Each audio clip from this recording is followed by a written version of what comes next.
नमस्कार। अगर आप एक बीएलओ हैं और गरुड़ा मोबाइल एप्लीकेशन के माध्यम से इलेक्शन कमीशन ऑफ इंडिया की ओर से चलाए जा रहे विशेष संक्षिप्त पुनरीक्षण कार्यक्रम जो 9 नवंबर 2022 से लेकर 8 नवंबर 2022 तक चलेगा, इसके अंतर्गत काम कर रहे हैं, तो इस वीडियो में हम समझेंगे कि आप गरुड़ मोबाइल एप्लीकेशन के माध्यम से किसी भी मतदाता के नाम को हटाने के लिए 7 नंबर फॉर्म कैसे भरोगे। तो सबसे पहले आपको गरुड़ मोबाइल एप्लीकेशन को लॉगिन करना है। लॉगिन एज ई बीएलओ आप इसे लॉगिन कर सकते हो। तो आपके नंबर एआरओ कार्यालय में रजिस्टर्ड होने चाहिए, मैपिंग होनी चाहिए। उसके बाद में अगर आप लॉगिन आईडी और पासवर्ड है आपके मोबाइल नंबर ही होते हैं। तत्पश्चात यहाँ पे हम देखते हैं कि इस प्रकार का डैशबोर्ड आपको दिखाई देगा। यहाँ से आप अगर फॉर्म्स भरना चाहते हैं तो किसी पर भी क्लिक कर सकते हैं, यहाँ में से किसी एक पर क्लिक कर सकते हैं, यहाँ पे यहाँ पे यहाँ पे यहाँ पे, या फिर यहाँ जाके भी आप इस पर क्लिक करके उसके बाद में फॉर्म आएगा और फॉर्म पर जाकर भी आप आसानी से यहाँ पर भी फॉर्म भर सकते हो, जैसे आपकी सुविधा रहे। फॉर्म्स पे हम क्लिक करते हैं, यहाँ पे आपके पास 4 ऑप्शन आते हैं। ठीक है, तो न्यू वोटर रजिस्ट्रेशन नए मतदाता के लिए है, हमारे लिए ये दूसरा ऑप्शन है वो काम का है। Deletion 7 number form. उसके बाद में 2 ऑप्शन आएंगे, डू यू ऑलरेडी है वोटर आईडी नंबर, तो आपको यस पे क्लिक करना है। उसके बाद में नेक्स्ट पे क्लिक कर दोगे। यहाँ पे आपको एप्लीकेंट की वोटर आईडी देनी है। तो यहाँ पे आपको विशेष ध्यान रखना है, यहाँ पर जब आप आईडी दे रहे हो तो उस व्यक्ति की दोगे जो एप्लीकेंट है, जो दावा कर रहा है, जो आपत्ति कर रहा है किसी भी व्यक्ति का नाम हटाने के लिए। मान लीजिए किसी भी मतदाता की मृत्यु हो गई, तो मृत्यु की स्थिति में उनके परिवार का कोई सदस्य अगर नाम हटवाना चाह रहा है या हटवाना ही पड़ेगा, तो उसके किसी परिवार के सदस्य को आप एप्लीकेंट बना दीजिए। तो उस परिवार के सदस्य की एप्लीकेंट की वोटर आईडी यहाँ पे एंटर कर दोगे। ये एंटर करने के बाद में फेस डिटेल पे क्लिक करेंगे। उसके बाद में आप प्रोसीड बटन पर क्लिक करोगे। यहाँ क्लिक करने के बाद में उस एप्लीकेंट का डिटेल्स यहाँ पे हमारे पास आ गया। उसके बाद में हम नेक्स्ट पे क्लिक करेंगे और उसके पश्चात हमारे पास 3 ऑप्शन आते हैं, request for deletion, objection on inclusion और उसके बाद में सेल्फ डिलीशन रिक्वेस्ट। ये 3 प्रकार की डिलीशन है। एक तो है कोई आपत्ति या आक्षेप कर रहा है या किसी प्रकार से हमसे रिक्वेस्ट कर रहा है कि किसी व्यक्ति का नाम हटाना है, तो ये उस केस में होता है जैसे कि किसी मतदाता की मृत्यु हो जाए, उस परिवार का कोई सदस्य नाम हटवाना चाहता है। ठीक है। दूसरा केस आता है कि ऑब्जेक्शन ऑन इंक्लूजन, अगर आपने मतदाता सूची में किसी को शामिल किया है, उसको लेकर किसी को ऑब्जेक्शन हो, तो इसके लिए आप यहाँ ये फॉर्म भरोगे।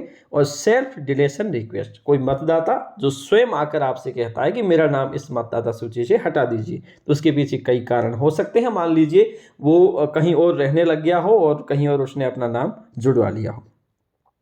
तो हम मृत्यु की स्थिति में पहला ऑप्शन चुनेंगे और नेक्स्ट पे क्लिक कर देंगे। यहाँ पर आपको एक चीज़ ध्यान रखनी है कि यहाँ पर आपको एक वोटर आईडी नंबर उस व्यक्ति के, जिस व्यक्ति का नाम आप मतदाता सूची से हटवाना चाहते हैं, उसके नंबर यहाँ पे आप एंटर कर दोगे। नंबर एंटर करने के बाद में फेस डिटेल पे क्लिक करेंगे। उसके बाद में उससे संबंधित सारी डिटेल्स है वो यहाँ पे ऑटोमेटिकली आ जाती है। ठीक है। और यहाँ पे हमें कुछ चीज़ें हैं वो यहाँ पे मैन्युअली भरनी पड़ेगी, जो हम अभी भर देते हैं। और सारी डिटेल्स भरने के बाद में इस पर आप नेक्स्ट पे क्लिक कर दोगे।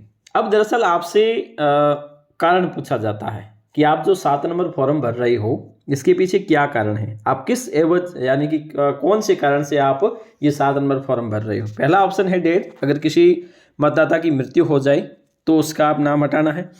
एक है अंडर एज, मान लीजिए आपने किसी मतदाता को जोड़ लिया जिसकी उम्र है वो 17 साल है, यानी 18 वर्ष से कम है, तो ऐसी स्थिति में उसका नाम हटाना चाहते हो। या फिर परमानेंटली वो कहीं और हो चुका है शिफ्ट, या फिर उसका एनरोल्ड है वो कहीं अन्यत्र या फिर किसी अन्य जगह पे हो चुका है, या फिर नॉट एन इंडियन सिटीजन, अब वो भारत का नागरिक नहीं रहा।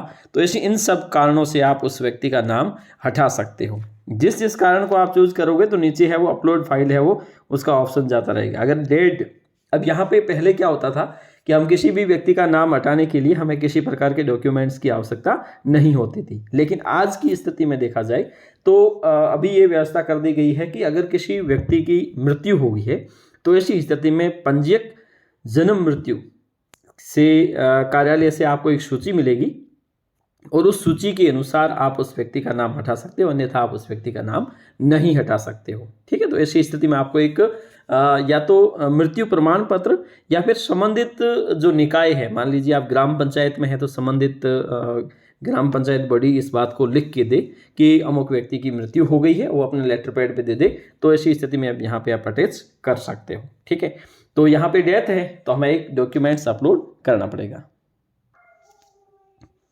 तो हमने यहाँ पे डॉक्यूमेंट्स अपलोड कर दिया है और अपलोड करने के बाद में हम सिंपली नेक्स्ट पे क्लिक कर देंगे। यहाँ पे हमने नेक्स्ट पे क्लिक किया तो उस व्यक्ति की डिटेल्स, जिसका जो एप्लीकेंट है उसकी डिटेल्स आ जाएगी और उसके, ठीक है, और मोबाइल नंबर इम्पोर्टेंट है यहाँ पे, तो हम यहाँ पे मोबाइल नंबर भी दे देते हैं और उसके पश्चात हम डन पे क्लिक कर देंगे। तो डन पे हम जैसे ही क्लिक करते हैं तो उसके बाद में इस प्रकार का डैशबोर्ड यहाँ पे आपको दिखाई देगा और उसके बाद में लास्ट में एक कन्फर्म का ऑप्शन आएगा, उस पर आपको सिंपली क्लिक करना है। यहाँ पे आपके पास कन्फर्म का ऑप्शन आएगा और सिंपली आपको कन्फर्म पे क्लिक कर देना है।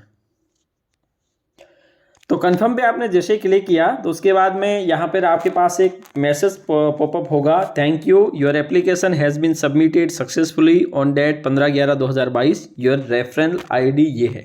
इस रेफरल आईडी के माध्यम से आप आगे भी भेज सकते हो या फिर आपके पास वापस भी आ सकता है। हो सकता है कि ये जो 7 नंबर फॉर्म है ये वापस जो रिक्वेस्ट के रूप में आपके पास आ जाए। अगर ऐसा नहीं आता है तो वहाँ से ERO कार्यालय से कभी कभी सीधे तौर पर कर दिया जाता है। तो आज के लिए इतना ही, धन्यवाद। तो इस प्रकार से आप अपना जो 7 नंबर फॉर्म है किसी भी मतदाता को हटाने के लिए आसानी से भर सकते हो। Thank you.